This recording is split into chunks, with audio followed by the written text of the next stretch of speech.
सकल अंग भिन्न भिन्न अर्थ बोध शुभ सार कहे कोएर करके कहो संशय हरण भव पार। आद्य शक्र आज करुणेश केवल करता की जय। पूज्य श्री कृष्ण स्वामी महाराज की जय। परम गुरु श्रीमद करुणासागर की जय।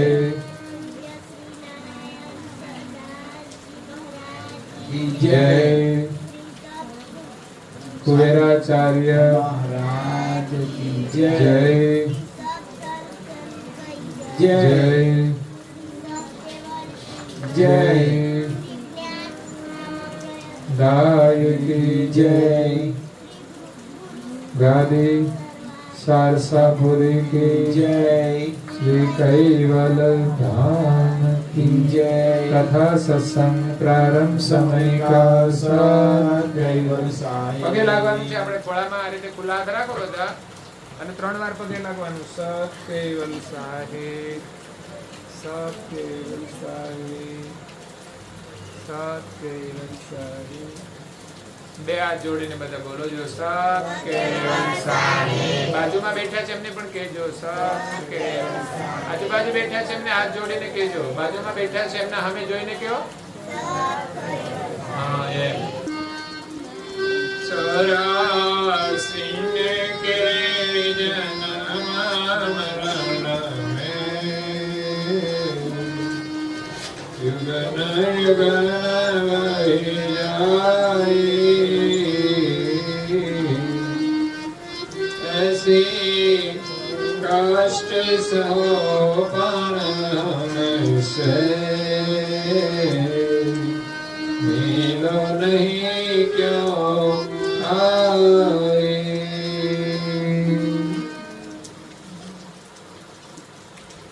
प्रेमी भक्तजनों, ज्ञान संप्रदायના અધ્યસ્થાપક कैवल वेता परम विशेष अंश परम गुरु श्रीमद करुणासागर महाराज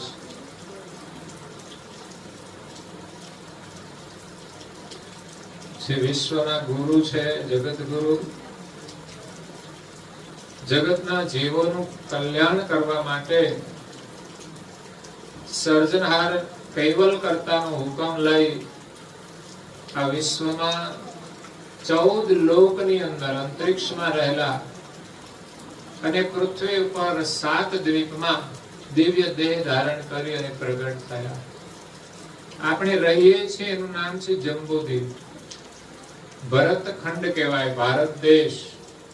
અને ગુજરાતની અંદર ચરોતરમાં કરુણાસાગર બાપજી પ્રગટ થયા અને ગામડે ગામડે વિચરણ કરીને આ ભૂમિને પાવન કરી છે. એમાંનું આપણું જેઠોલી ગામ પણ પાવન થયું છે.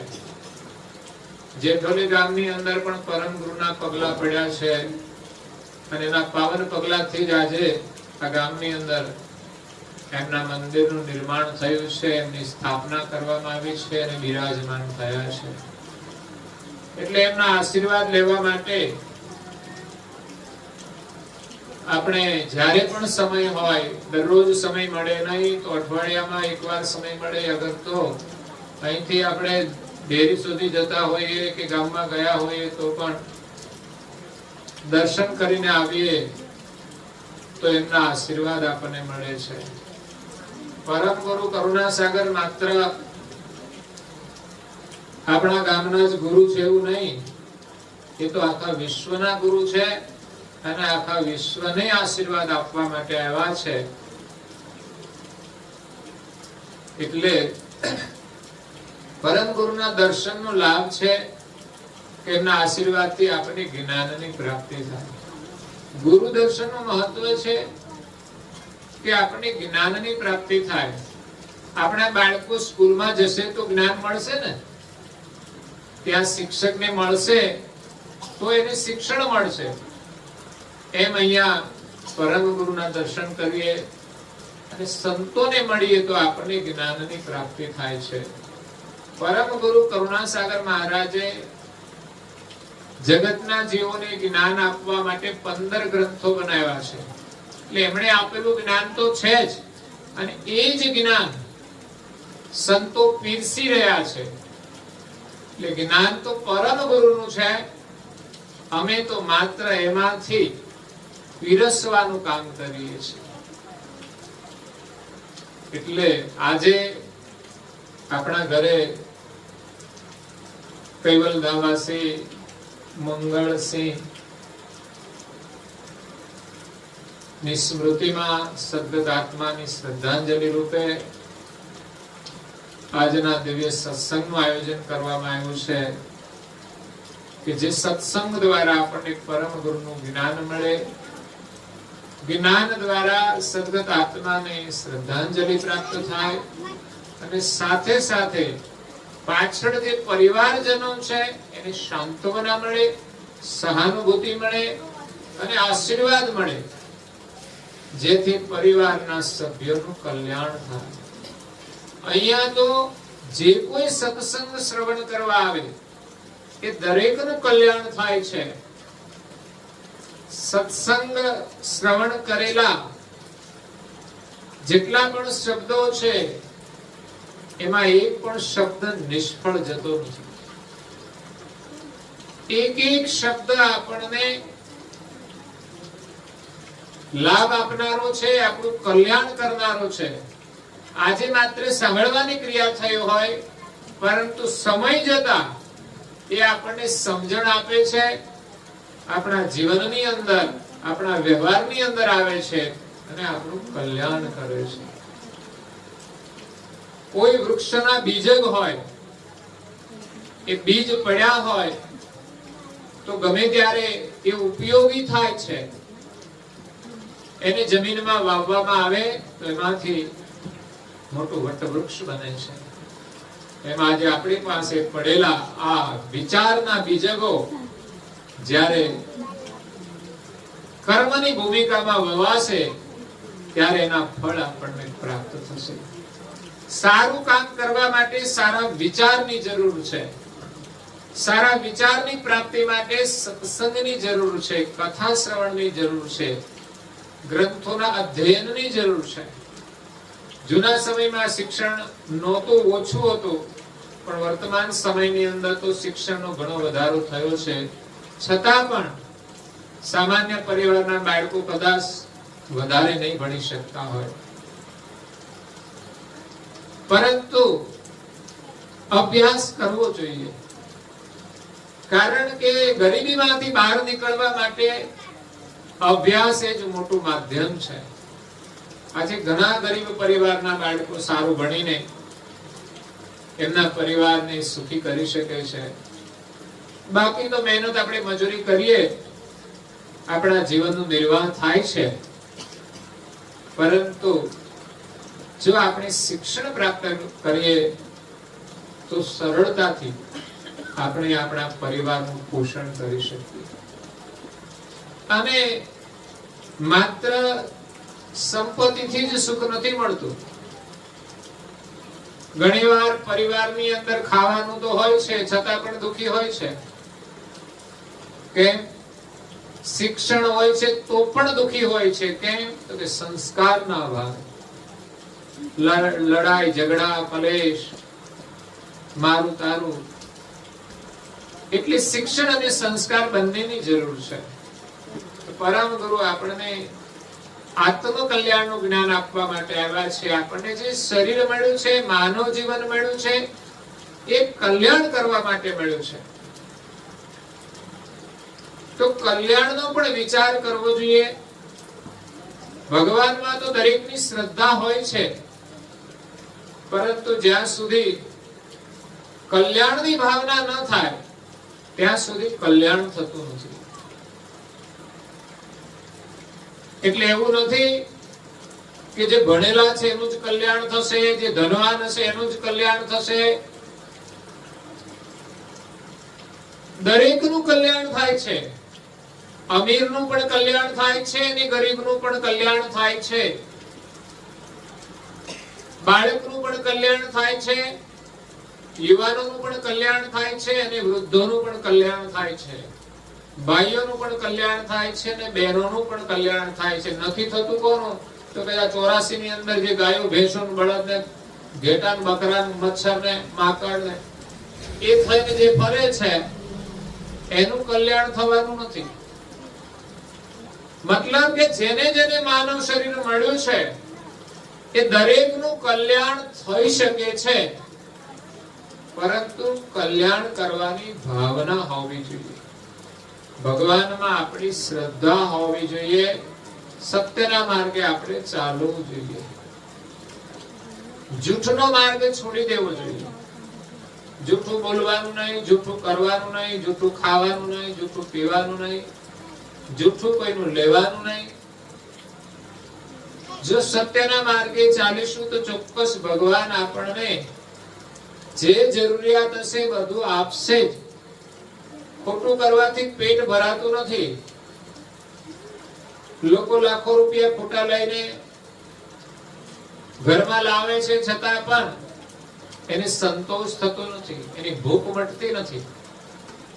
અને ઘણા ગરીબ માણસો છે, રોજનું કમાઈને રોજનું ખાય છે, છતાં પણ શાંતિથી સાંજે આવીને ઊંઘી જાય છે. એના ઘરમાં પણ શાંતિ હોય છે.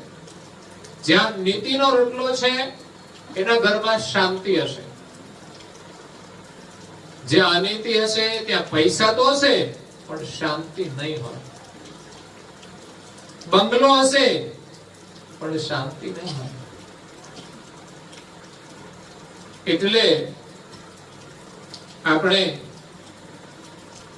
જીવનમાં શાંતિ મેળવવાની છે, કલ્યાણ કરવાનું છે, તો આપણે ધર્મમય જીવન જીવીએ, નીતિથી જીવન જીવીએ.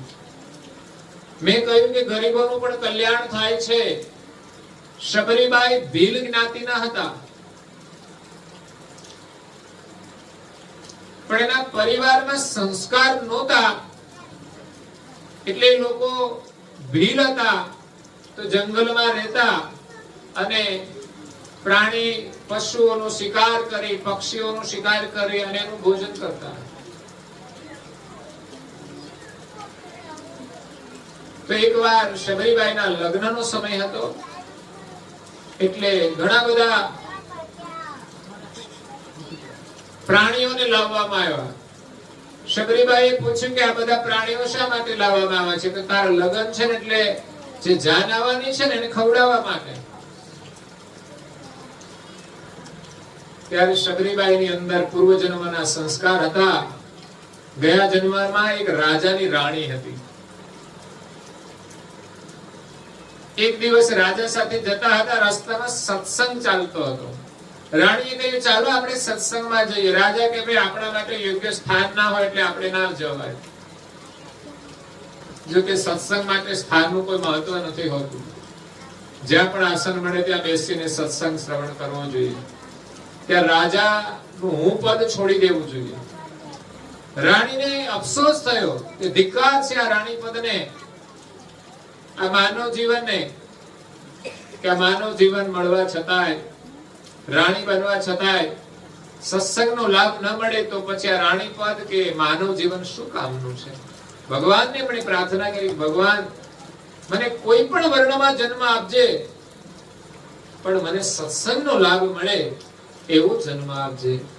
એને જન્મ મળ્યો ભીલ જ્ઞાતિની અંદર, અને એના લગ્નના સમય, એના પૂર્વના સંસ્કાર હતા એ જાગી ગયા.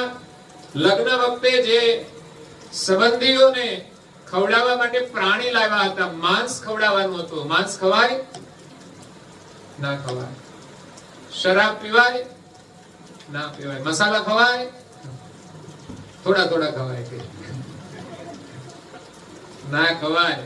બધું હરખું જ છે. આપણને 84 માં લઈ જશે. જો આપણા ઘરે ગાયો ભેંસો બાંધેલા છે, શાકાહારી પ્રાણી છે, એને તમે માંસાહાર નાખજો, નહીં ખાય. શાકાહાર સિવાય કોઈ વસ્તુ નહીં ખાય. તો ભગવાને આપણને શાકાહારી બનાવ્યા છે, તો પછી શાકાહાર છોડીને શા માટે કચરો ખાવો જોઈએ? આપણે એમ કઈ ઘરમાં ખાવાનું ના હોય તો કચરો ખાય છે એવું નથી. કચરાના ભાવમાં તો કેટલું બધું શાકભાજી સરસ આવી જાય. બોલો, 5 મસાલા થઈ જાય 50 રૂપિયાના, તો 50 રૂપિયાનું શાકભાજી તો આખું ઘર ખાય. પણ ગણિત નથી કરતા અને વિચાર પણ નથી કરતા કે આને શરીરને શું જરૂર છે, શરીરને શું લાભ છે. એક વ્યક્તિ વ્યસન પાછળ કેટલો ખર્ચો કરી નાખે છે. એક તો મહેનત કરીને આપણે કમાવાનું છે, એટલે પૈસાનું પણ ગણિત રાખવું જોઈએ. જો કોઈ પૈસાના ગણિત વાળો માણસ હોય તો 1 રૂપિયો ખોટો ના ખર્ચે. તમારી આવક વધારે હોય તો પણ 1 રૂપિયો ખોટો ના ખર્ચે, બિનજરૂરી ના ખર્ચે. પણ આજે લોકો સમજણના અભાવે ઘરમાં ન હોવા છતાંય વ્યસનોની પાછળ 50 થી માંડીને 200 રૂપિયા સુધી. હમણાં એક ભાઈ મને મળ્યો, એક પાણીપુરી વાળો, રાજેશ કે રાજેન્દ્ર. મેં કીધું કેમ છે? તો મજામાં, મસ્તીમાં હતો, કમ્પ્લીટ થઈ ગયો. આમ નૃત્ય કરતો કરતો નીકળ્યો. પૂછ્યું, ભાઈ આ શું તે કર્યું? કેટલું લીધું? તો 200 નું. 200 રૂપિયા કેમ વાપરવા વિચાર તો કરું. 100 રૂપિયા ઘરમાં હોય તો ઘરમાં ખાવા પીવાનું ચાલી જાય. એક માણસ 200 રૂપિયાનું બિનજરૂરી ખર્ચ કરી અને અધોગતિના માર્ગે ચાલ્યો જાય. આ દુર્દશા છે.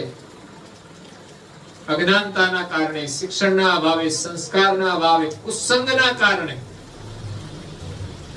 એટલે જીવનમાં સત્સંગની જરૂર છે, સદવિચારની જરૂર છે. અંદરથી એને પણ થાય છે કે મારે છોડી દેવું છે. મને કહે છે તમે કહેશો તો છૂટી જશે. મેં કે ભાવના બધાની પડી છે. મેં ઘણા લોકોને જોયા છે અંદરથી દુખી છે. મેં કે પત્ની તો કે પિયર. મેં કે એ તો નિયમ જ છે, જે પીવે બિયર એની પત્ની જાય પિયર. આવું સૂત્ર મેં વાંચ્યું હતું.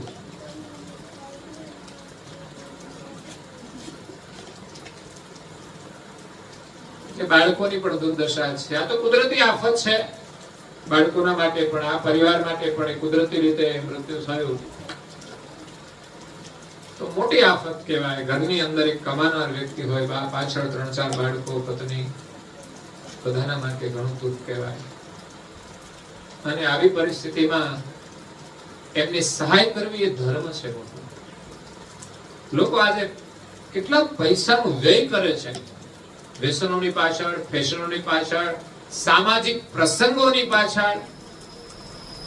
હું તો કહું છું એ સમયે કરકસર કરીને આવા પ્રસંગે આપણે એકબીજાને મદદરૂપ થવું જોઈએ. ક્યારેક કોઈને ભયંકર બીમારી હોય, પરિસ્થિતિ સારી ન હોય, એ સમયે મદદ કરવી જોઈએ.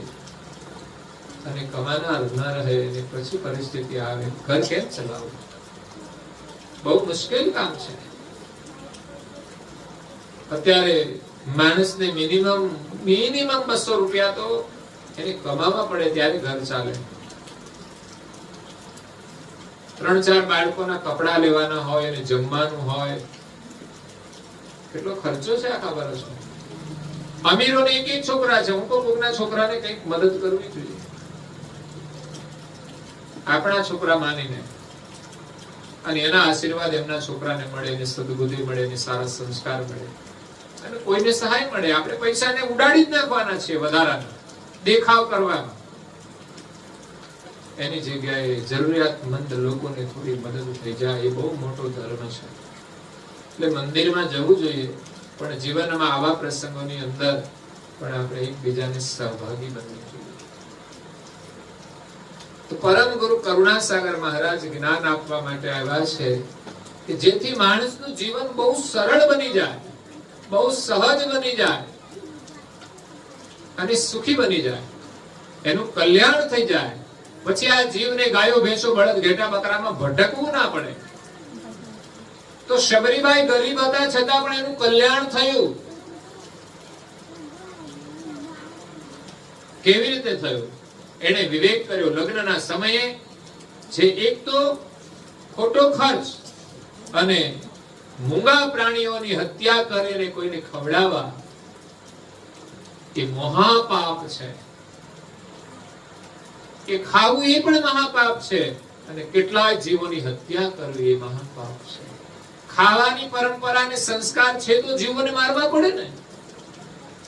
જો ખાતા જ ન હોઈએ તો મારવા ના પડે. એ ઈંડાય મળતા હોય છે, ખવાય નહીં. ખાતા હોય તો છોડી દેવાનું. ભગવાને વનસ્પતિ બનાવી છે, ઘઉં બનાવ્યા છે, બાજરી બનાવી છે, મકાઈ બનાવી છે, જુવાર બનાવ્યો છે અને શાકભાજી બનાવ્યા છે. આપણે કોઈ મિષ્ટાન ના આવે તો કઈ જરૂર નથી. અત્યારે મિષ્ટાન ખાઈને તો લોકો દવાખાને જાય છે. આપણે તો માત્ર શાક ને રોટલી, દાળ ને રોટી આટલું જ જોઈએ.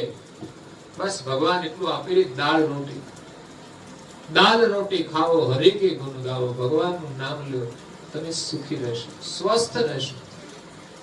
સ્વસ્થ રહેવું ને મોટું સુખ છે. અમીરો સુખી છે, પૈસા છે, પણ સ્વસ્થ નથી, બીમાર છે તો દુખી છે.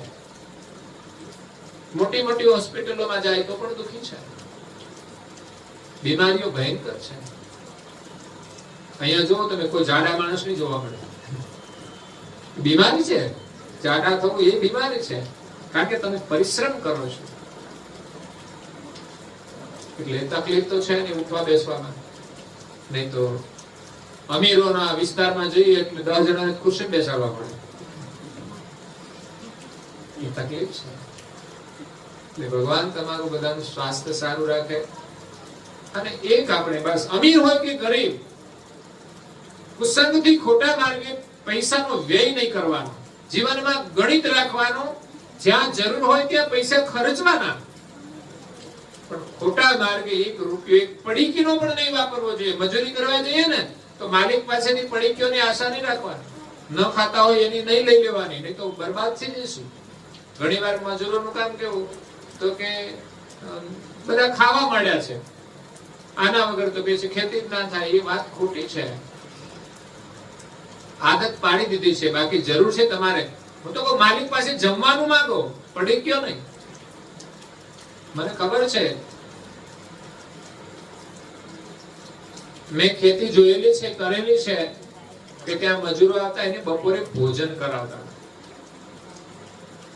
પડીકી કે મસાલા, કોઈ બીડીઓ પીતા હશે પણ એ માલિક પીતા હોય તો એને આપે, એ વસ્તુ અલગ હોય. બાકી એમ કે કોઈ રિવાજ નહોતો કે બધા જ લોકો માટે પડીકીઓ લાવવાની કે બીડીઓ લાવવાની કે કંઈ પણ.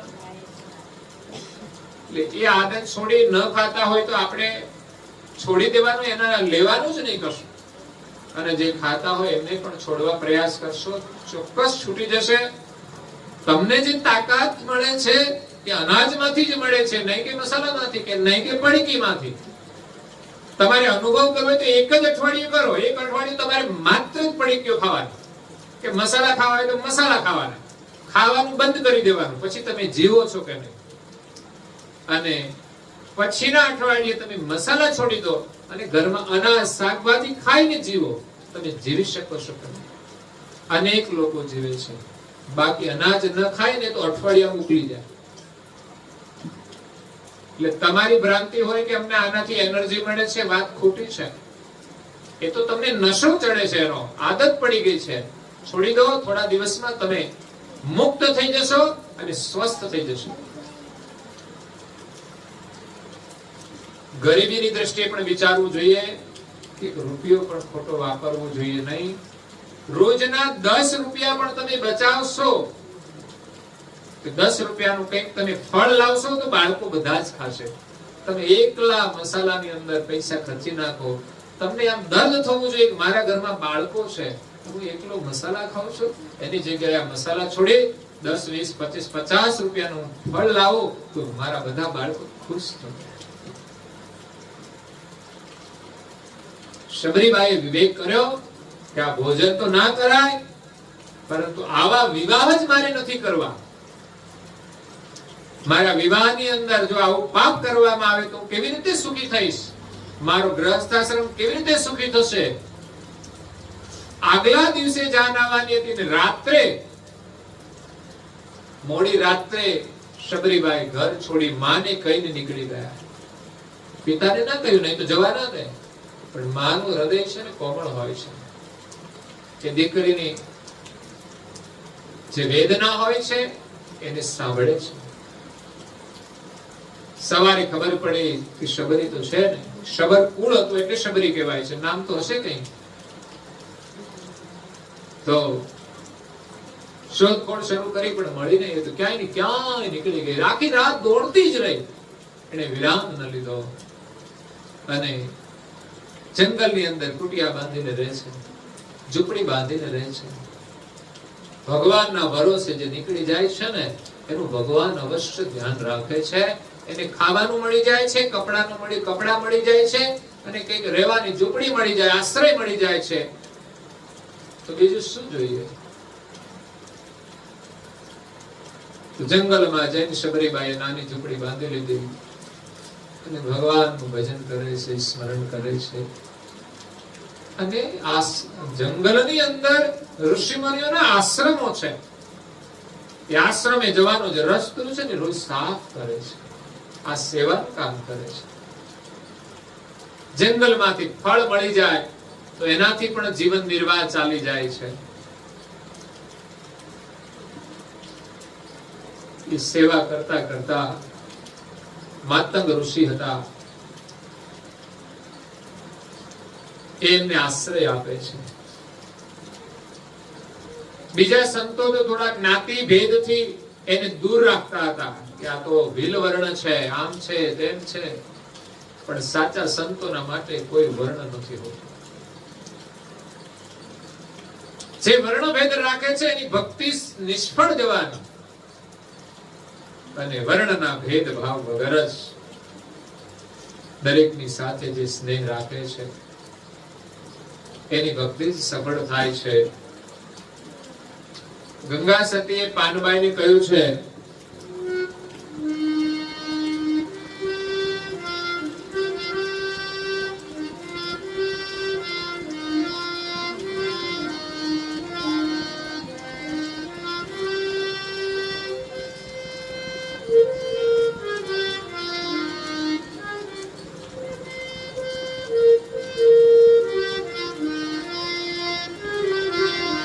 ભક્તિ રે કરવી એને રાખ થઈને રહેવું નહીં. મેળવો અંતરનો અભિમાન, મેળવો અંતરનો અભિમાન.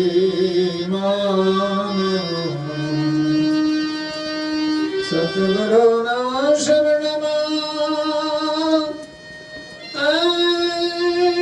શિષ્યને નમાવીને, સતગુરુના શરણમાં શિષ્યને નમાવીને કર જોડી લાગવું પાય. ભક્તિ રે કરવી એને રાખ થઈને રહેવું પાનબાઈ. મેળવો અંતરનો અભિમાન, મેળવો અંતરનો અભિમાન.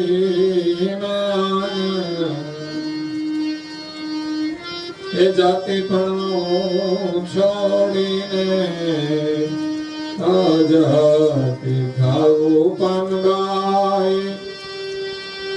કાઢવો વરણ વિકાર, કાઢવો વરણનો વિકાર. જાતિને ભાતી નહીં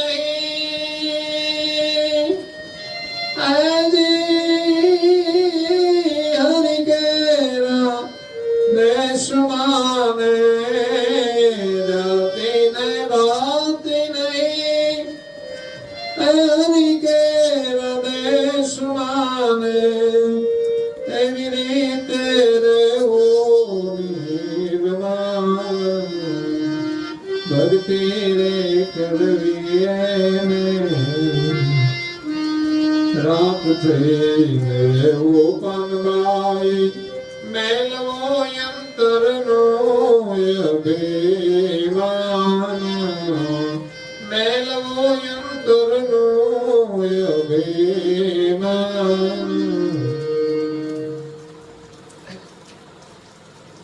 સંતોની વાણી બહુ સુંદર છે.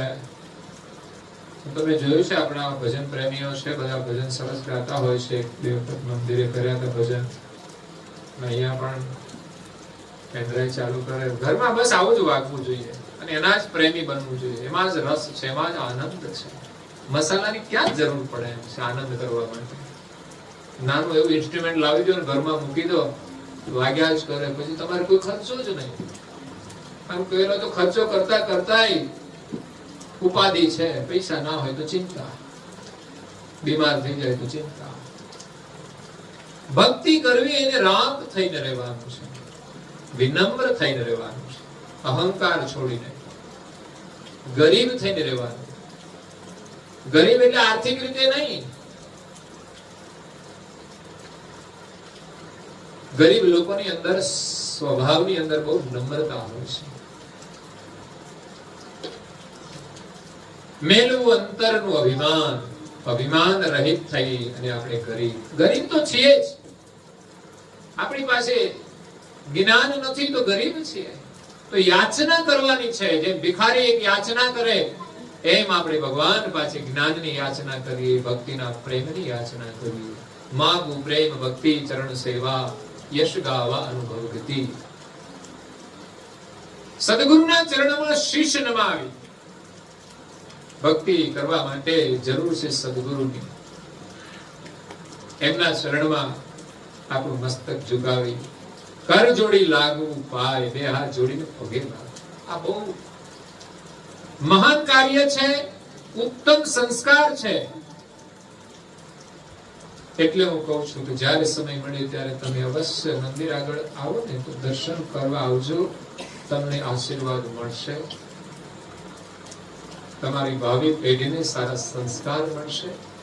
રવિવારે પણ આજે બાળકો છે ને, એમને કોઈ 8મું ભણતા હોય છોકરી, બધા બાળકોને લઈને આવવાનું રવિવારે. રાજુભાઈ બાલ સભા લે છે 1 કલાક માટે. બાળકોને સારા વિચાર મળશે, સારા સંસ્કાર મળશે, મંદિરમાં જવાના સંસ્કાર મળશે. જે મંદિરમાં જશે ને એ પેલી દુકાને નહીં જાય. પછી જેના હાથમાં પૂજાની થાળી હોય ને એના હાથમાં પછી પ્યાલી ના હોય. એટલે હાથમાં પૂજાની થાળી આપણે લેતા શીખવાનું છે. મંદિરમાં જવાના સંસ્કાર હોવા જોઈએ અને સારા વિચારોની જરૂર છે. તો બાલ સભા થાય છે. અમે બાળકોની વધારે ચિંતા કરીએ છીએ કે જે થોડા મોટા બાળકો હોય ને એ લઈને આવે તો સારું. બીજા બધા તો કામકાજમાં વ્યસ્ત હોય એટલે સમય ના મળે. પણ 8મા ધોરણમાં ભણે છે. તું ભણે છે? હે, તું ભણે છે? કેટલામાં? હા, તો એવી છોકરીઓ 9-10 સુધીની છોકરીઓ 9 ધોરણ સુધીના બાળકો આવી શકતા હોય તો તમે લઈને આવો. પહેલા ધોરણથી બધા બાળકોને લઈને આવો. બીજા નાના ના આવે તો કઈ નહીં, પણ પહેલા ધોરણથી આવે બાળકોને કંઈક સમજણ મળે, સંસ્કાર મળે, પગે લાગે, એવું બધું કરે, તિલક કરી આપે, પૂજન કરે. એટલે ગુરુને વંદના કરવી એ બહુ મોટા સંસ્કાર છે. અભિમાન છોડે ને એ જ મંદિરમાં જઈ શકે, એ જ નમન કરી શકે. સદગુરુના ચરણમાં શીશ નમાવીને કર જોડી લાગવું પાય. ભક્તિના માર્ગની અંદર વર્ણનો જે વિકાર છે દૂર કરવાનો છે.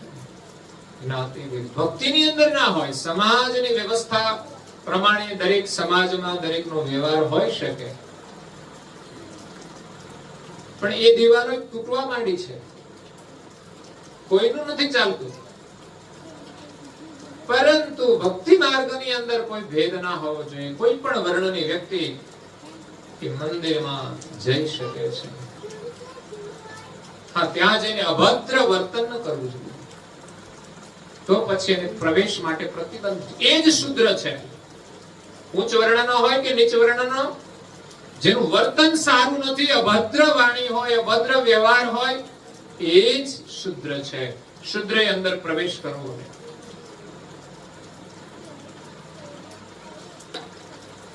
એટલે જાતિની ભાતી નહીં હરિના દેશમાં. જાતિ પણ છોડીને અજાતિ થાવું. અજાતિ એટલે આપણું જે સ્વરૂપ છે, આત્મા સ્વરૂપ, એની કોઈ જાતિ નથી, સ્ત્રી પણ નથી અને પુરુષ નથી, અજાત છે. જેને નાન્યતર જાતિ કહેવાય. એ સ્ત્રી પણ ન કહેવાય અને પુરુષ પણ ન કહેવાય. દરેકના શરીરમાં રહેલો, પ્રાણી પશુ પંખીમાં રહેલો આત્મા એક અજાત છે, એની કોઈ જાત નથી. એ માલિકની સજાતિનો છે, એને આપણે ઓળખીશું તો માલિક ઓળખાશે. અને કરુણાસાગર બાપજી એ આપણા સ્વરૂપને ઓળખાવા માટે આવ્યા છે, માલિકને ઓળખાવા માટે આવ્યા છે.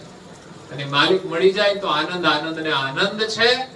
અને પછી આપણા જીવન માટે કોઈ દુઃખ નથી. એટલે ભક્તિ માર્ગની અંદર ગુરુની જરૂર છે અને જાતિ પાતિનો ભેદ છોડવાની જરૂર છે. તો શબરીબાઈની વાત પૂર્ણ કરી અને આગળ ગુરુનો જે મહિમા છે, મહત્વ છે જીવનમાં. તો શબરીબાઈ ભીલ જ્ઞાતિમાં હતા, છતાં પણ માતંગ ઋષિ એમને આશ્રય આપ્યો છે કે આ દીકરીની અંદર સેવાના સંસ્કાર છે. કે પછી માતંગ ઋષિના આશ્રમમાં રહે છે. માતંગ ઋષિ જ્યારે શરીર છોડે છે ત્યારે શબરીબાઈને કહે છે કે બેટા, તને એક દિવસ રામના દર્શન થશે. આ હતું માતંગ ઋષિનું વચન. સંતની સેવાથી અને નિર્મળ ભક્તિથી શબરીબાઈ રોજ રામની પ્રતીક્ષા કરે છે, રામનું સ્મરણ કરે છે. રામ રામ રટતે રટતે બીતી રે ઉમરિયા. રામ રામ રટતે રટતે बीती रे उमरिया. रघुकुल नंदन कब आओगे, भीलनी की डगरिया. राम राम रटते रटते बीती रे उमरिया. राम राम रटते. જીવનભર શબરીએ રામનું રટણ કર્યું અને માતંગ ઋષિના આશીર્વાદ હતા. સંતની એમણે સેવા કરી, સંતનું સાનિધ્ય એમણે સેવ્યું, સંતના વચનામૃત શ્રવણ કર્યા અને ભગવાનમાં પ્રીતિ લાગી ગઈ તો ગરીબોનું પણ કલ્યાણ થાય છે. રામ મોટા ઋષિ મુનિઓ જે અભિમાની હતા ને, વર્ણ ભેદ રાખવા વાળા, એમને એક બાજુ છોડી અને શબરીના આશ્રમે જાય છે. એટલે ભગવાન તો દરેકને મળે છે, ગરીબને પણ મળે છે, અમીરને પણ મળે છે. 84 કે જન્મ મરણ મે યુગન યુગન વહી જાય. આ માનવ જીવન બહુ જ ટૂંકું છે. 25 વર્ષનું જ ગણો ને, 25 વર્ષ તો રમતમાં જતા રહે છે. 25 વર્ષમાં કંઈક થશે, 25 પછી તો બીમારી છે, કમજોરી છે, ઉપાધિ છે, પછી શરીર કામ નહીં કરે. અને 25 વર્ષમાં કંઈ કર્યું હશે તો વૃદ્ધાવસ્થામાં ભગવાનનું નામ લેવાશે, નહીં તો એ નહીં લેવા. એ તો ઘરમાં બધાને નડે લોકો ઉંમર થયા પછી. એટલે થોડું જીવવાનું છે અને સારું જીવી જઈએ તો જીવન ધન્ય બની જાય. અને એ પણ આખું કામકાજ કરતા કરતા આપણે ભગવાનનું નામ લેવાનું છે, ધર્મનું પાલન કરવાનું છે. અને એવા ધર્મના પાલનથી જ આપણો પરિવાર સુખી થશે, પ્રસન્ન થશે. ઘરની અંદર શાંતિ આવશે, ઘરમાં સંપ આવશે, ઘરમાં પ્રેમ આવશે. એટલે માનવ જીવનમાં જો ભક્તિ નહીં કરીએ ને તો આપણે સામે બાંધેલા છે ને એની ભેગું જવાનું છે. કંઈક જીવો સારા છે, કંઈક તો અધમગતિના જીવો છે. ભૂંડ બને એની કેવી દુર્દશા, પ્રાણીઓની પણ દુર્દશા છે. 84 કે જન્મ મરણ નહીં. 84 એટલે 84 લાખ પ્રકારના શરીર છે. કરુણાસાગર બાપજી કહે છે 84 લાખ એટલે 13 લાખ મનુષ્યની જાતિ છે. 13 લાખ 84 માં એટલે મનુષ્યમાં સારા મનુષ્યનો અવતાર ભાગ્યે જ મળે છે જેમણે સારું કામ કર્યું હોય, જેને માનવતાનું જીવન જીવ્યા હોય, એને સારા પરિવારની અંદર જન્મ મળે. નહીં તો ગમે ત્યાં જન્મ થાય તો જીવનનો કોઈ અર્થ નથી. એટલે 13 લાખ મનુષ્યની જાતિ, 7 લાખ પશુની જાતિ, 20 લાખ થયા. 10 લાખ કીટ જાતિ, 30 થયા. 22 લાખ જળચર જાતિ, સમુદ્રની અંદર 22 લાખ પ્રકારની જંતુઓની જાતિ છે. એમાં આપણે ઘૂસી જઈએ ક્યાં આપણે બહાર નીકળીએ. 52 લાખ થયા. 14 લાખ પક્ષીની જાતિ, 52 ને 2 54 ને 10 64 લાખ થયા. અને 18 લાખ સ્થાવર જાતિ છે.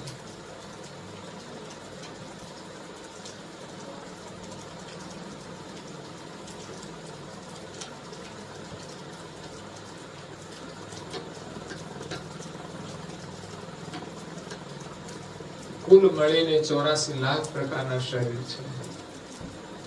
14 લાખ પક્ષીની જાતિ છે. તો આ જન્મ મરણના ચક્રની અંદર જો માનવ જીવન ચૂકી ગયા તો આ જીવાત્મા યુગોના યુગ સુધી, વર્ષો નહીં યુગો સુધી આ 84 માં ફરતો રહેશે. અને ચક્ર પૂરું થશે ત્યારે પાછો માનવમાં આવશે. અને માનવમાં આવશે તો વળી પાછો ભૂલી જશે ભગવાનની ભક્તિ. તો ફરી જન્મ નિષ્ફળ જશે, ફરી 84 માં ફરશે. આવી રીતે ચક્ર ફરતા તો કેટલા યુગો વહી ગયા છે. આપણે સદભાગી છીએ કે આજે આપણને સત્સંગ મળ્યો છે. આજ આપણું અહોભાગ્ય છે. અને સત્સંગથી જીવનું કલ્યાણ થાય છે. આજે એક સદગત આત્માની પાછળ રાખવામાં આવ્યો છે, પણ કલ્યાણ તો સાંભળનાર બધાનું થવાનું છે. 1 કલાકનો સત્સંગ એની પ્રીતિ તમને ફરી માનવ જન્મ આપે છે, જલ્દી આપે છે. જીવનના જે કંઈ કર્મ હોય તો ભોગવવા જ પડે છે. એના માટે શરીર ધારણ કરવા પડે છે. પણ આવા કોઈ સત્કર્મ હોય અને જતા જતા અંતરમાં ભગવાન પ્રત્યે થોડી પ્રીતિ થઈ જાય તો પેલો માનવનો જન્મ મળે. અને પછી બાકી રહે તો બાકી રહે.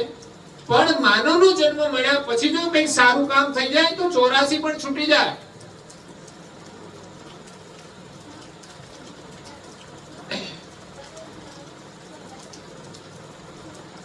એક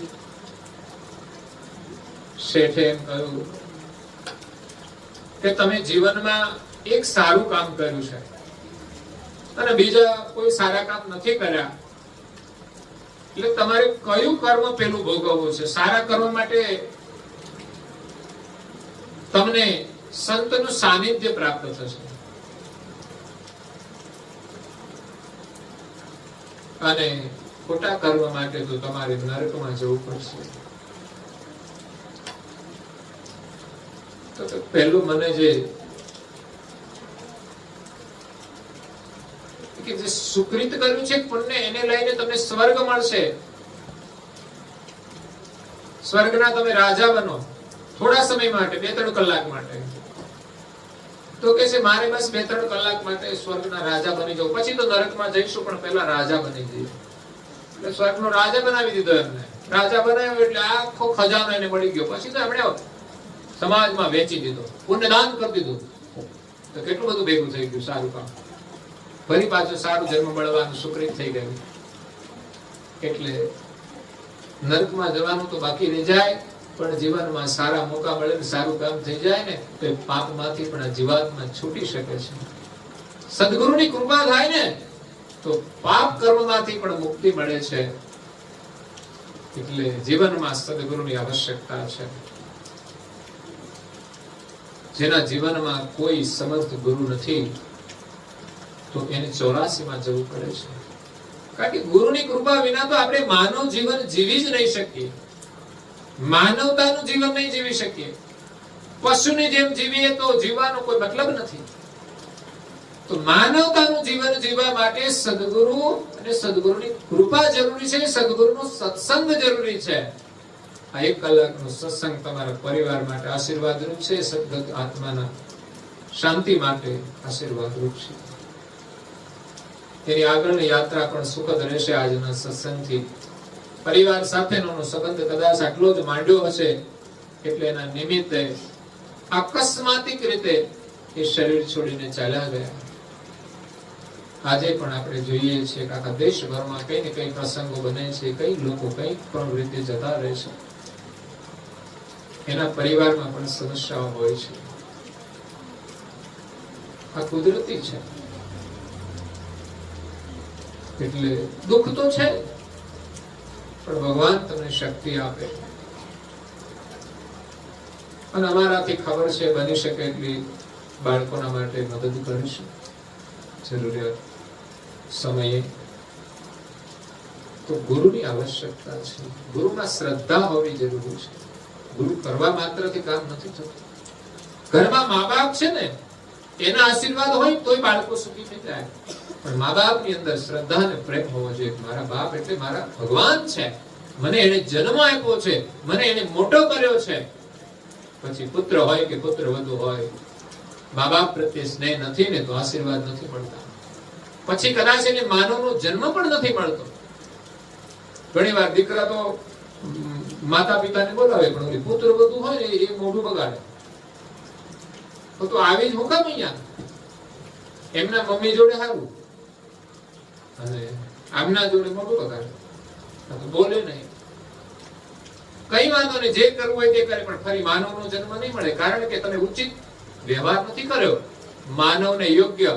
કે જે ઘરમાં તમે રહેતા હતા એ મા બાપે એના સંતાનને મોટા કર્યા, એના ઘરમાં તમે આવ્યા, એમના મિલકતના તમે અધિકારી બન્યા, છતાં પણ એમના સાથે તમે ઉચિત વ્યવહાર ન કર્યો, તમને ફરી માનવનું જીવન મળતું નથી. ભલે તમે ભણેલા હોય, અત્યારે સુખી હોય, ગાડીમાં ફરતા હશો, પણ પછી તમને 4 વ્હીલ વાળી ગાડી મળશે તો સામે બાંધેલી નહીં, ખીલે બાંધવા પડશે. કારણ કે બોલ્યા નથી કોઈને, એટલે મૂંગા નાખે પછી એમાં. આ સજા છે મૂંગા રહેવાની. એટલે ગુરુની આવશ્યકતા છે. હું એક નાનકડો પ્રસંગ કઈ કથાને વિરામ આપું છું. નારદ મુનિ એકવાર મૃત્યુલોકની અંદર વિચરણ કરતા હતા. એમાં એક દંપતી હતા, બ્રાહ્મણ. બ્રાહ્મણનું નામ હતું કૃષ્ણદત્ત, એની પત્નીનું નામ હતું સુંદરી. બે પતિ પત્ની બે જ હતા. નારદ મુનિ ત્યાંથી પસાર થયા અને લાગ્યું કે આ કોઈ સંસ્કારી પરિવાર છે, તો એનું કલ્યાણ થાય એના માટે એમના ઘરે જાય છે. પતિ પત્નીને પ્રેમ સારો છે. પત્ની એના પતિને જમાડીને જમતી, પણ અત્યારે પીન આવતા હોય તો રાહ ના જોવે. હા, આ પતિવ્રતા ધર્મ છે ખરો, પણ યોગ્ય પતિ માટે છે. ઘણા કે અમે તો પતિવ્રતા ધર્મ પત્નીને અમે કહીએ એમ જ કરવું જોઈએ. હા, તું કે એમ જ કરે ને.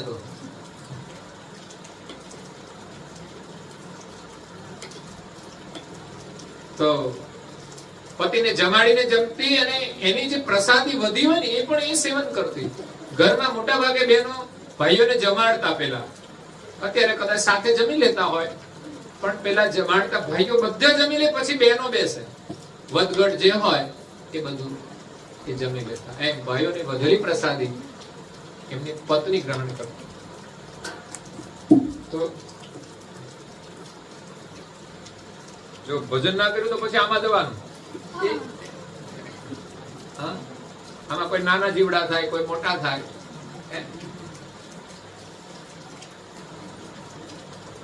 હવે એને કઈ કથાનો લાભ ના મળે, અહીંયા આવે તોય. એટલે આપણું ભાગ્ય છે, આપણને કથાનો લાભ મળે છે. તો નારદ મુનિ ગયા એટલે સંસ્કારી દીકરી હતી, એમણે આદર કર્યો, પ્રણામ કર્યા, પાણી આપ્યું, એમના માટે ભોજનની વ્યવસ્થા કરી, એમને જમાડ્યા. ત્યાર પછી થોડા સત્સંગ માટે બેઠા. નારદ મુનિ બધું પૂછે છે, દીકરી તે દીક્ષા લીધી છે?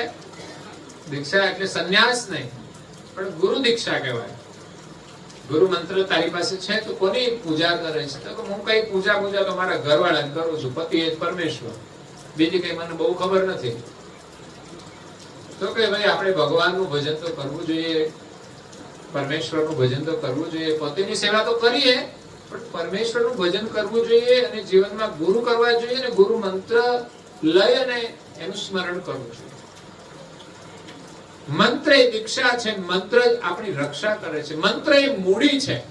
જેમ ઘરમાં પૈસા એ મૂડી છે ને, એનાથી આપણને સુખ મળે છે, એ મંત્ર પણ તમે જુઓ ને ઋષિમુનિઓ જપ કરે છે, કેટલા સુખી હોય છે. જેમ પૈસાની જરૂર ના પડે અને મંત્ર સિદ્ધ થઈ જાય ને તો સંકલ્પ માત્રથી એને સંપત્તિ મળી જાય છે. તો કે છે કે ગુરુ નથી કર્યા, તું નુગરી છે તો તારા હાથનું ખવાય નહીં કે છે. મેં ખાઈ લીધું, હવે તો મારે કાઢી નાખવું પડશે. તો વમન કરી કાઢી નાખ્યું. બોલો નારદ મુનિ, તો ભૂલ થઈ ગઈ. પહેલા પૂછવું જોઈએ, પણ આ તો પાણી પીધા પછી પૂછે તમારો વર્ણ કયો છે. તો નારદ મુનિએ વમન કર્યું.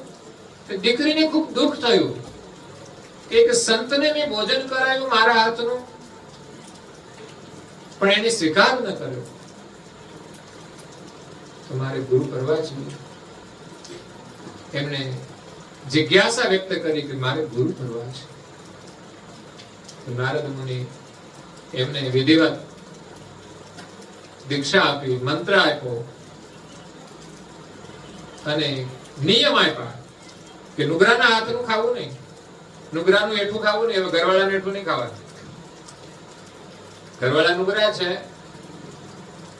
તો એમણે તો નવું માટલું મૂકી દીધું પાણીનું. આ એક આચાર માટે છે, ભેદભાવ માટે નથી. ઘરમાં હોય તો પણ, મેં કહ્યું ને શુદ્ર ઘરમાં પણ હોઈ શકે. તો જેનું આચરણ સારું નથી, શુદ્ર છે, તો એને નવું માટલું મૂકી દીધું. અને એ સમય એમના ઘરવાળા બહાર ગયેલા હતા. એ સાંજે આવ્યા એટલે ભૂખ્યા ને તરસ્યા આવ્યા એટલે સીધું માટલે પાણી પીવા ઉપડ્યા. તરત જ પત્ની કીધું ઉભા રહેજો, મેં આજે જ નવું માટલું મૂક્યું છે, તમે અડશો નહીં, હું તમને પાણી આપું છું, તમે અડશો નહીં. આપણે નથી કહેતા અડે તો અભડાઈ જાય. ઘરના સભ્યોથી પણ અભડાઈ જાય, કોઈ બહારથી નહીં. ખોટું કરે ને એનાથી અભડાઈ જાય માણસ. ક્યારેક કુસંગ નહીં કરવાનો. ઘણા એક પીતા હોય અભડાઈ નથી ક્યાં પાછળ બીજા આ અભડશે કે લાગી ગયો છું કુસંગથી. અને કોઈ પણ વર્ણ હોય, માણસ સત્સંગી હોય, સંસ્કારી હોય, એમના ઘરે જવું જોઈએ, એમની સાથે બેસવું જોઈએ. તો પતિને થોડું આંચકો તો લાગ્યો કે આજે કેમ આવું કર્યું. પછી જમવા બેસાડ્યા. જમી લીધા પછી એની જે ભોજન પ્રસાદી વધી ને એ એમની પત્નીએ ના ખાધી. રોજ ખાઈ જતી હતી, આજે ન ખાધી અને એને ગાયને નાખી દીધી. તો વધારે એને દુઃખ થયું કે આજે કેમ આ બધું ઉલટું કામ કરે છે. પૂછ્યું તો મેં આજે નારદજી પાસે દીક્ષા લીધી છે. અને એનો મગજ ગયો કે આ કેવી દીક્ષા. ઘરવાળાનું અપમાન. લડવા માંડ્યો પત્ની સાથે, બોલવા માંડ્યો. બોલવામાં તો ભાઈઓ માહિર છે, બળવાન છે. જો કે ફાયરિંગ કરતા બહેનોને પણ આવડે. હવે તો એ રિવોલ્વર ચલાવે છે. હવે સમય બદલાઈ ગયો. પહેલા બહુ નહોતા બોલતા, પણ હવે તો બહેનો ફાયરિંગ કરે. તો એ લડાઈ થઈ વાણીની. એમ કરતા કરતા એમને થોડી હાથચાલાકી પણ કરી લીધી, મારપીટ કરી લીધી. એ કે તમે મને મારી નાખશો ને તોય હું મારો નિયમ છોડવાની નથી. ગુરુની જે આજ્ઞા છે ને નહીં છોડું. જેમ સતી પાર્વતીએ નારદ પાસેથી ઉપદેશ લીધો, એમના વચનો સાંભળ્યા અને પછી શંકર ખફા થઈ ગયા. ત્યારે પાર્વતી કહ્યું કે ગમે તે થઈ જાય પણ ગુરુ વચનોને છોડીશ. અને જીવનમાં જેને ગુરુ વચનોની અંદર પ્રતીતિ અને પ્રેમ નથી, એ જીવનમાં ક્યારેય સુખી થતા નથી. શાસ્ત્ર વચન છે. એટલે કે મારી નાખશે તો પણ હું વચન નહીં છોડું, નિયમ નહીં છોડું. ઢીલો પડી ગયો માણસ. એટલે સત્યના માર્ગે થોડી કડકાઈ રાખવી પડે. જૂઠને સ્વીકારવાનું નહીં. પીન આવે ને એને થોડી તો આપણે શિક્ષા કરવી પડે, ચલાવી નહીં દેવા. તો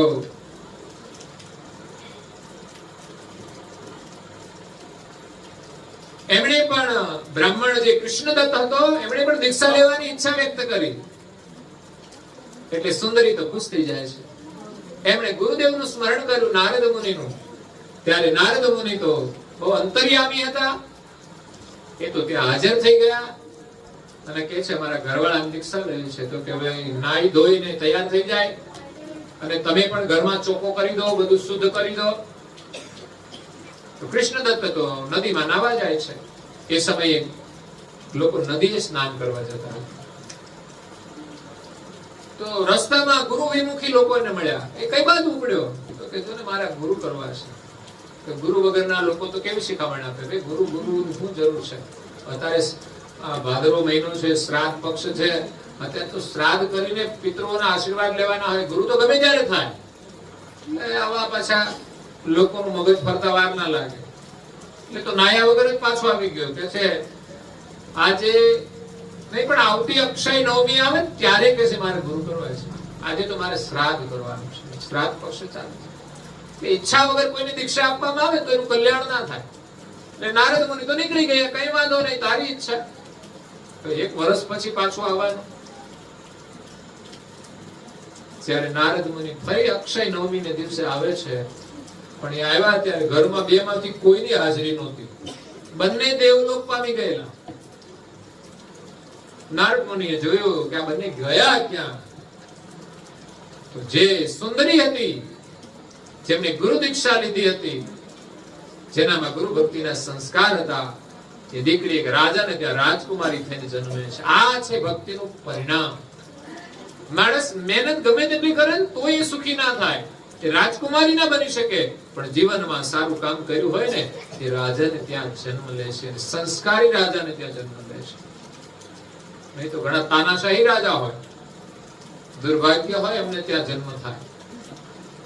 એટલે રાણીનો ત્યાં દીકરીનો ત્યાં જન્મ થયો. અને બીજું જે એમનો પતિ હતો કૃષ્ણદત્ત બ્રાહ્મણ, એનો જન્મ પણ એ રાજાને ત્યાં થયો. પણ એ રાજકુમાર ના બન્યો, એ તો હાથી બન્યો. રાજાનો હાથી બન્યો. કેમ? દીક્ષા નહોતી લીધેલી ને, મોરત જોવાનું રાખ્યું કે પછી લઈશું. રાહ જોવામાં શરીર છૂટી ગયું અને હાથી બન્યો. વર્ષો ગયા, ઉંમર થઈ, મોટા થયા. પછી એક દિવસ નારદ મુનિ એમના ઘરે જાય છે. જેવા નારદના દર્શન થયા તો બંનેને પૂર્વ જન્મનું ભાન થઈ ગયું. બોલો, આ સંતના દર્શનનું પરિણામ છે. રાજકુમારીને ખબર પડી કે ગયા જન્મમાં જ અમારા ગુરુ હતા, આ જન્મમાં પાછા ફરી મારે દીક્ષા લેવાની છે.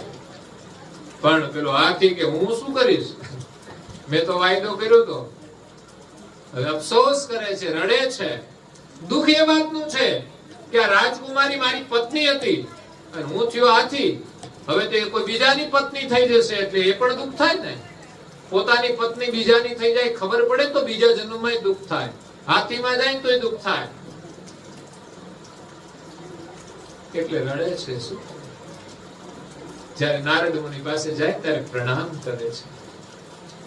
નારદ મુનિએ કઈ દીક્ષા લેવી છે કે હવે મોરત જોવું છે? તો લેવી છે, માથું નમાવીને કહે છે. ત્યારે નારદ મુનિના આશીર્વાદથી ફરી અને રાજકુમારનું શરીર પ્રાપ્ત થયું. રાજકુમાર અને રાજકુમારી બંનેને સાથે દીક્ષા આપવામાં આવી. એટલે ગુરુ દીક્ષાનું પરિણામ શું છે? અને ગુરુ દીક્ષા જીવનમાં ન મળે તો જીવની શું ગતિ થાય છે, એવો આ એક પ્રસંગ છે. તો પરમ ગુરુ કરુણાસાગર કહે છે કે 84 લાખ પ્રકારના શરીરો ધારણ કરીને જન્મવાનું, મરવાનું બહુ દુઃખ છે મોટું. જન્મવાનું દુઃખ છે. એમાં તો યુગો યુગ સુધી આ જીવ દુઃખી થશે અને આટલું બધું તમે કષ્ટ સહન કરો છો તો પછી મને આવીને કેમ નથી મળતા? હું તમને 84 માંથી છોડાવી દઈશ. આ દુર્લભ માનવ દેહ મળ્યો છે અને ગુરુનું શરણ પણ દુર્લભ છે. અભાગ્ય આપણને પરમ ગુરુના આજે દર્શન થઈ ગયા, એમની એક વાણી સાંભળવા મળી, માત્રથી આપણું કલ્યાણ થશે. જીવનમાં જો પરમ ગુરુમાં તમારી આસ્થા થઈ ગઈ, સમજવાનું કે તમે આ 84 ના ચક્રમાંથી છૂટી જશો. નહીં તો આ જગતની અંદર અનેક અંધશ્રદ્ધાઓ અને ભ્રમણાઓ ચાલે છે, એમાં જીવ ભટક્યા કરે છે. પણ જ્યારે જીવનમાં સાચા ગુરુ મળી જાય છે અને જીવ જ્યારે જાગી જાય છે ત્યારે એનું કલ્યાણ થાય છે. વિશેષ આજે સદગત આત્મા મંગળસિંહ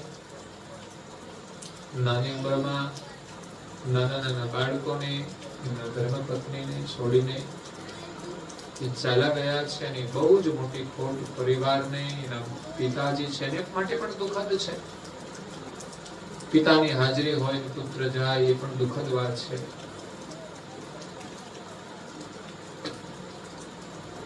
એમાં 3 દીકરામાં એક તો પાછું સાચવવાનો છે આજીવન, એ પણ એક દુઃખની વાત છે. આવી પરિસ્થિતિ દુઃખમાં પાછું દુઃખ આવે છે. ભગવાન તમને આવા દુઃખની અંદર લડવાની હિંમત આપે, ભગવાન તમને સહાયતા આપે. ભગવાનની કૃપા હોય ને તો જ આપણને સહાય મળે છે, નહીં તો કોઈ સહાય પણ નથી આપી શકતું.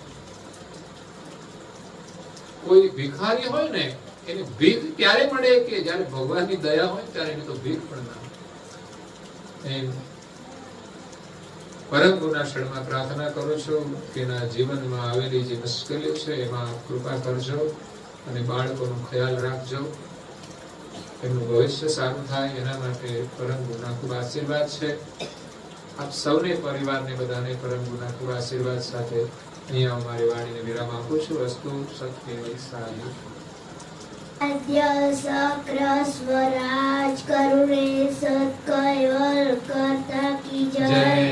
શ્રી કૃષ્ણ સ્વામી મહારાજ કી જય. પરમ ગુરુ શ્રીમદ કરુણા સાગર મહારાજ કી જય. પૂજ્ય શ્રી નારાયણ દાસજી મહારાજ કી જય. શ્રી સબ કુબેરાચાર્ય મહારાજ કી જય. श्री सब संतान की जय. श्री सब देवान की जय. श्री ज्ञान श्रमक प्रदायी की जय. श्री गुरु गादी साबुरी की जय. श्री कैवल धाम की जय. कथा सत्संग પૂર્ણાવતી કા સત કેવલ સાય. 3 વાર પગે લાગવાનું છે, ખોળામાં ખુલ્લા હાથ રાખીને. સત કેવલ સાય, સત કેવલ સાય, સત કેવલ સાય. બે હાથ જોડીને બધા બોલો જો, સત કેવલ સાય. બોલો જો. બાજુમાં બેઠા છે એમના સામે પણ બે હાથ જોડીને કહેજો, સત કેવલ. બે હાથ જોડીને બોલો બધા. બાજુ વાળાને કહો, સત કેવલ સાહેબ, સત કેવલ સાહેબ. પ્રભુ જય કરુણાનિધિ આરતી. છોકરા અહીં આવી જજો, એમના છોકરા. આરતી આરતી. બેન પણ આવી જાય. કસરતા લીધી પ્રભુ જય કરુણાનિધિ. તારણ તરણ ત્રિલોકના છબિયાનુપમ પ્યારે પ્રભુ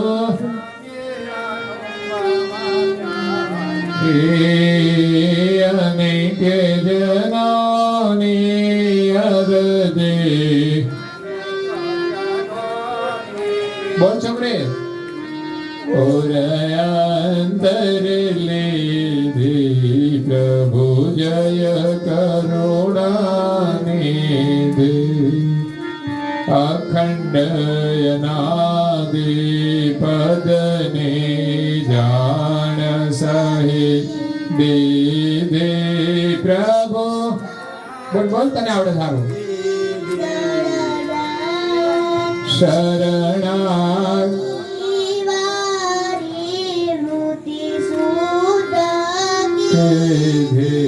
પ્રભુ જય નિધિ ચરણ શરણ નો મહિમા મંગલ કારી પ્રભુ મંગલ કારી મંદમતે નો માનવ મંદમતે નો માનવ ઓળખે કઈ વિધિ પ્રભુ જય કરુણા નિધિ કરુણા સાગર નામ મારો વિચલ પદવાસી પ્રભુ ચલ પદવાસી શરણાગત ને સાનમાં નિશાનમાં સીડી બતાવી સીધી પ્રભુ જય કરુણા નિધિ જય કરુણા નિધિ પ્રભુ જય કરુણા નિધિ આરતી આરત પૂર્વક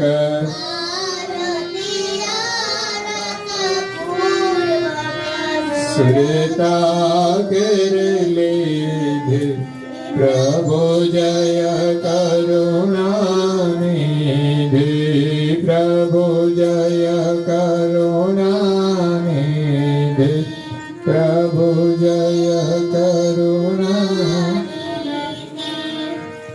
હે જગત વંદરે વંદિયે તને પ્રણત પ્રાણીઓ પામરોય મેં પ્રણિપતો પ્રભો લક્ષ્માદરો કરુણા સાગરા રે કૃપા કરો